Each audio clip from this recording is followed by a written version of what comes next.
শুভ সন্ধিয়া সকলোকে আমাৰ চেনেললৈ স্বাগতম জনাইছোঁ। তো আজি আমি লগ পাইছোঁ BS কলেজৰ এজন বৰ্তমান ছাত্ৰ, তেখেতৰ নাম শফিকুল ইছলাম। তো তেখেতৰ লগত আমি আজি কথা পাতিবলৈ চেষ্টা কৰিম। তো শফিকুল ইছলাম, তোমাক বুলি কৈছোঁ, যিহেতু তুমিও ছাত্ৰ ময়ো ছাত্ৰ। তোমাক মই আমাৰ চেনেললৈ স্বাগতম জনাইছোঁ। তো তুমি নিজৰ বিষয়ে অলপ ক'বা। প্ৰথমে আপোনাক বহুত মই ধন্যবাদ জনাইছোঁ, আপুনি ইমান টাইম ওলাই আমাৰ লগত ই কৰিলে। তো মোৰ নাম শফিকুল ইছলাম, মই এতিয়া BS কলেজত পঢ়ি আছোঁ। মই 2023 পৰা হাই ছেকেণ্ডেৰী বাণিজ্য শাখাত এডমিশ্যন লৈ তাৰপিছত হাই ছেকেণ্ডেৰী ইয়াৰ পৰাই কমপ্লিট কৰি এতিয়া মই BBA ছেকেণ্ড ছেমিষ্টাৰত পঢ়ি আছোঁ। আচ্ছা, BS কলেজত আমি শুনা পাওঁ যে BA, BSc আৰু BCom বাবে আকৌ BBA বস্তুটো কি? একচুৱেলি BBA সেইটো হ'ল আপোনাৰ বহুত আগৰ পৰা 2010 পৰা আমাৰ BBAটো ষ্টাৰ্ট হৈছে, কিন্তু আমাৰ ইমানটো পপুলাৰটো হোৱা নাছিল। আচ্ছা আচ্ছা।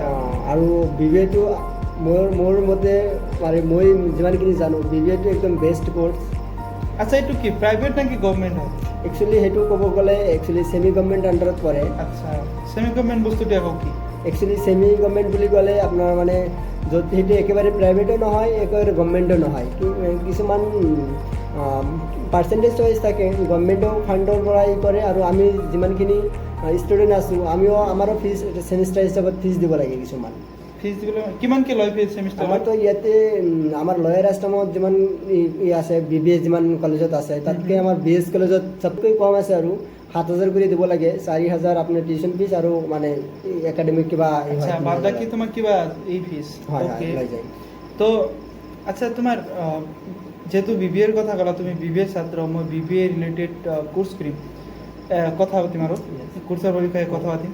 আচ্ছা, BBA যে আছে ন, এই BBA এনেকুৱা লাগিছে মই নতুন শুনা পাইছোঁ।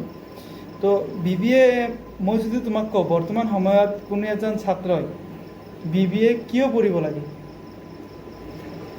একচুৱেলি সেইটো একদম মোৰ মতে সেইটো এটা সাধাৰণ এটা কথা, কাৰণ যিহেতু এতিয়া গভৰ্ণমেণ্টৰ জবৰ ভেকেঞ্চি বহুতেই যিমানখিনি ওলায় যথেষ্ট ওলায়, কিন্তু আমাৰ ইমানখিনি ষ্টুডেণ্ট এডুকেটেড হৈ আছে, যিমানখিনি গভৰ্ণমেণ্টে গোটেইখিনি কভাৰ কৰিব পৰা নাই। আৰু এতিয়া আমি যিটো আমি দেখি আছোঁ যে আগন্তুক দিনত ইন ফিউচাৰত আমাৰ যেতিয়া ষ্টুডেণ্ট আছে, ইমানখিনি যেতিয়া হাই এডুকেটেড হোৱাৰ পিছত যদি গভৰ্ণমেণ্টে একো দিব নোৱাৰে, তেনেহ'লে আমাৰ বহুত এটা আৰ্থিক অৱস্থা বেয়া হৈ যাব আমাৰ দেশৰ কাৰণে। চ' সেইকাৰণে BBA কোৰ্চটো এনেকুৱা মোৰ কাৰণে ভাল, কাৰণ BBA কোৰ্চ লোৱাৰ পিছত আপোনাৰ যিমানখিনি স্কিল বা আপোনাৰ যিমানখিনি ভিতৰত বেলেগ কোৰ্চ লোৱাৰ পিছত সেই তাতকৈ অলপ বেছি আমাৰ নিজৰ ওপৰত কৰি দিয়ে হয়, যাতে নিজে কিবা এটা কৰিব পাৰে, তাৰ কাৰণে আপুনি BBA প্ৰিপাৰেশ্যন কৰি দিয়ে আগৰ পৰা ডিগ্ৰী। আচ্ছা, BBA যদি আমি বিশেষকৈ যদি ক'বলৈ যাওঁ, BBA তোমালোকক কি ছাবজেক্ট শিকায়, কেনেকুৱাকৈ শিকায়? আৰু BBAত আপোনাৰ যেনেকুৱা আপোনাৰ কমাৰ্চত যেনেকুৱা আপোনাৰ মেইন ছাবজেক্টবিলাক থাকে, মেনেজমেণ্ট, একাউণ্টেঞ্চি, ফাইনেন্স, এইবিলাকৰ BBA থাকে। প্লাছ BBAত আপোনাৰ যিহেতু আপোনাৰ প্ৰফেচনেল কোৰ্চ, সেইটোৰ কাৰণে আপোনাৰ এক্সট্ৰা কিছুমান ফিচাৰ্ছ আছে, যেনেকুৱা আপোনাৰ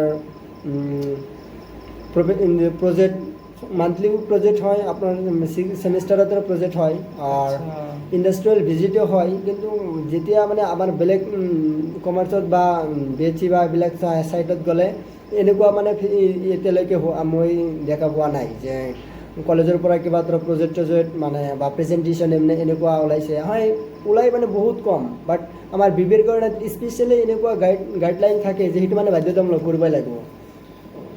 নিশ্চয় আমি বুজি পালোঁ BBA আচলতে বস্তুটো কি। তো এতিয়া আমি আচ্ছা, নিশ্চয় আমি তেখেতৰ পৰা যি শুনিলোঁ BBAৰ বিষয়ে, আমি নিশ্চয় এইটো ইমপ্ৰেছিভ, আমি শুনি বহুত ভাল পাইছোঁ।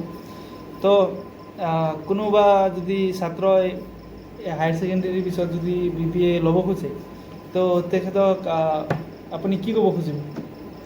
মইতো বহুত ভাল পাম যে আমাৰ ইমানখিনি নিজৰ ওপৰত যিটো বিশ্বাস, সেইটো নিজে ওপৰত যে ডিচিশ্যন ল'ব, বিবিএ একচুৱেলি নিজৰ ওপৰত মানে বেলেগৰ কথা শুনি মানে সেইটো লোৱাতকৈ মানে নিজে যদি ভাবি চিন্তি হয় যে মই নিজে কিবা কৰিম, জব মানে প্ৰভাইডাৰ হোৱাতকৈ জব ক্ৰিয়েটৰ হ'ব লাগে একচুৱেলি। কাৰণ এতিয়া আমি যেতিয়া আমি জবৰ পিছত ঘূৰি আছোঁ, এদিন আমাৰ এনেকুৱা চিটুৱেশ্যন আহিব আমি জব মানে মানুহৰ কাৰণে ওলাই ল'ম, এনেকুৱা মানে আমাৰ আশা আছে ইন ফিউচাৰত যে আমি মানুহৰ জব দিম। ধন্যবাদ, আপোনাক লগ পাই বহুত ভাল লাগিল। আকৌ লগ পাই থাকিম। Thank U.